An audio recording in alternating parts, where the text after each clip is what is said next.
네, 안녕하십니까. 파워센터입니다. 이번 영상에서는 MF 배터리하고 세일드 배터리의 의미에 대해 설명을 드려보도록 하겠습니다.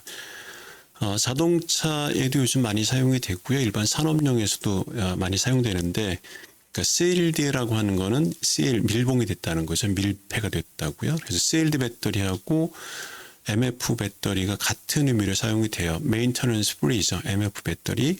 그래서 무보수라고 말하는 거죠. 그 내용이 이제 어떻게 똑같냐 그러면 메인터넌스 프리는 중류수 보충이 필요 없는 배터리라는 거고요. 세일드는 내부 전해액이 증발하지 않도록 되어 있다는 거예요. 그러니까 증발을 안 하게 되면 그러면 보수할 필요가 없는 거죠. 그 보수하는 배터리 뭐냐 보게 되면 우리가 MF 배터리가 이제 이렇게 밀폐형 깔끔하게 되어 있는 거죠. 위에 무슨 물론 옆쪽으로 그 가스가 새어나오는 구멍이 있긴 한데 근본적으로 중류수를 넣을 수 있는 배터리는 없어요. 이게 이제 MF 배터리, 일반 배터리가 되는 거고요. 그리고 이제 세방전지에 가시게 되면 롱기스트 시리즈가 있는데 이 제품에는 사용수를 보시게 되면 이렇게 구멍이 있어요. 그러니까 요 캡이 있어서 요거를 돌려서 빼게 되면 이쪽에도 증류수를 넣을 수 있거든요. 그러니까 이런 그 롱기스트 배터리의 장점이 뭐냐면 오래 쓸 수 있고요.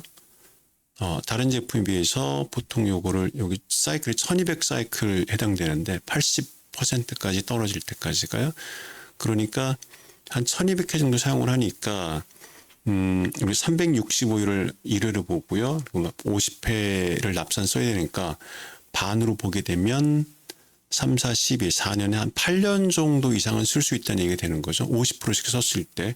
물론 100% 쓰게 되면 이제 그렇게 쓸 수 없고요. 납산 배터리는 원래 그렇게 사용하는 게 아니긴 해요. 어쨌든 50% DOD, Depth of Discharge를 해서 쓰시게 되면 한 8년 정도 쓸 수 있다. 이론적으로. 그런 얘기가 되겠습니다. 롱기스트 배터리고요. 장수명, 고효율이면서 가격이 좀 싼 편이라서 이런 골프카트에 많이 사용이 되고 청소차에도 꽤 많이 사용이 됩니다. 그러면 우리가 이렇게 밖으로 가스가 분출된다고 했잖아요. 그럼 진짜 분출되냐 이제 이게 궁금한 건데 이제 재미있는 영상이 있더라고요. 이거 보시게 되면 자 이렇게 배터리의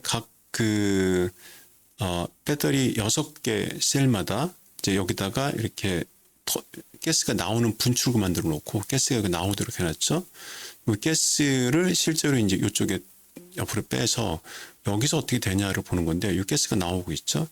가스가 산소하고 수소인데 불을 붙이면 이렇게 불이 붙죠. 그래서 이제 물이 분해가 돼서 이렇게 가스로 나오면서 키는 거. 되게 위험하다 그러더라고요. 이쪽에서 이제 불이 들어가게 되면 폭발할 수 있기 때문에 절대로 따라 하시면 안 된다 그러고요. 이렇게 해서 정말 재밌는 분인데 이렇게 불을 키우고요. 뭘 끓여 드세요. 그래서 이 얘기는 어쨌든 배터리에서 그렇게 산소하고 수소가 나온다. 흔들어 좀 반응이 돼서 이제 이런 일이 벌어지는 거죠. 자, 이렇게 재밌는 영상도 있고 그러는데 이런 배터리에서 전해액이 증발할 때 이제 좀 위험한 가스가 나오고요. 이거를 다시 재결합시키는 거죠. 리컴비네이션 시키는 배터리가 우리 메인터넌스 프리 배터리인 거고요. 똑같이 밀봉된 배터리 거의 비슷한 의미로 사용이 돼요. 그래서 증류수를 보충해주는 이 구멍이 없고요. 전액을 이제 보충할 필요가 없다. 그런 거죠. 근데 이 과정을 위해서 납판에다가 그러니까 납 리드에다가 칼슘을 첨가해서 이제 그 가스 발생을 최소화시키고 다시 재결합하도록 그렇게 했다고 합니다. 그리고 AGM하고 좀 다른 점은 우리가 그 차량 중에 스톱앤고라고 있죠. 이런 것들은 약간 가격이 높은데 거기에는 그 absorbent glass 매트, 글라스 그러니까 유리잖아요. 유리 매트가 있어서 그게 그 전액을 꽉 붙들고 있어야 되는 거고요. 작업이 조금은 더 불편해서 가격이 비싸다고 합니다. 그래서 유리 섬유가 매트로 이 전액을 딱 붙들고 있어서 그래서 내구성이 많이 높다 그러고요. 그거 말고도 이제 몇 가지 기술이 포함됐으니까 약간 비싸겠죠. 요즘 이제 AGM이 점점 많이 사용되는 상황이고요. 일단 사용 횟수가 많으려면 여러 번 사용하려면 AGM이 유리해요. 그래서 AGM이 많이 사용되고 있는 상황입니다.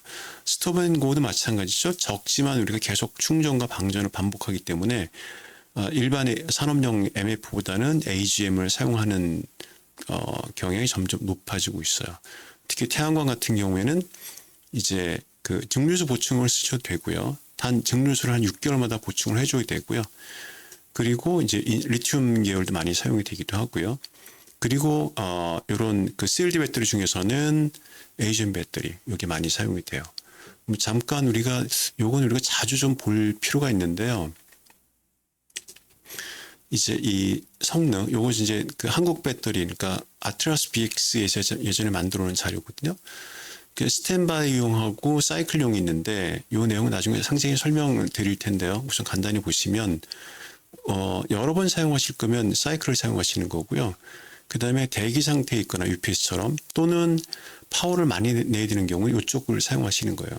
그래서 사이클 용도는 최대로 긴 게 그 DOD 50 기준으로, DOD는 심방전, 그러니까 이 전체를 다 사용하는 depth of discharge, 그래서 방전하는 그 깊이가 얼마큼이냐인데 50% 이상만 납자는 다 사용하도록 되어 있거든요. 기준이. 그래서 이제 우리가 태양광으로 알려져 있는 SB 시리즈 같은 경우는 실은 250 사이클밖에 안 돼요. 실은 이 태양광이 맞지는 않는 거죠. 그리고 조금 좋은 것들이 이렇게 KB 시리즈나 KR 시리즈 900회까지 가는 거죠. 그리고 얘가 EV 시리즈가 1300회 가는 거예요. 자, 여기서 같이 비교해 보시면 EV 시리즈가 가격이 좀 비싼 편인데 1300회예요. 그러니까 주로 KR이 많이 판매가 되는데 900 시리즈죠. 그런데 세방전지의 플로디디는 80%까지 갈 때가 50% DOD일 때 보시게 되면 1200회죠. 1200회. 그리고 CLD 배터리인 경우에는 900회니까 거의 300회가 차이가 나는 거죠. 그래서 이제 요거를 많이 사용하시는 분들이 있어요. 단 말씀드린 대로 이제 넘어지면 황산에게 새 놓으니까 위험하고요. 그리고 정기적으로 증류수를 좀 넣어줘야 되는 거니까 제가 생각하기에는 뭐 쉼터나 농막 하시는 분들은 이게 유리할 수 있어요. 일단 가격이 더 저렴하고 그리고 증류수만 잘 채워주시면 오래 사용할 수 있으니까 더 유리할 수 있죠. 근데 불편하신 분들은 그냥 MF 배터리를 사서 사용하시면 됩니다. 이런 제품들이죠. KR 시리즈 같은 것들을 사용하시면 되고요. 자, 정리를 좀 하면 이렇게 그 MF 배터리의 의미는 메인터넌스 프리이고요. 실제로 CLD 배터리도 거의 똑같은 의미로 사용이 돼요. 그래서 배터리를 MF 배터리나 CLD 배터리 선택하시면 되고요. 그런데 배터리를 충방전을 난 여러 번 하고 싶다라고 하시게 되면 이제 AGM 배터리로 갈아타시면 되겠습니다. 네, 뭐 MF 설명하다 너무 길어졌는데요. 또 다른 영상들은 별도로 만들어서 다른 항목들은 설명을 드리도록 하겠습니다. 네, 감사합니다.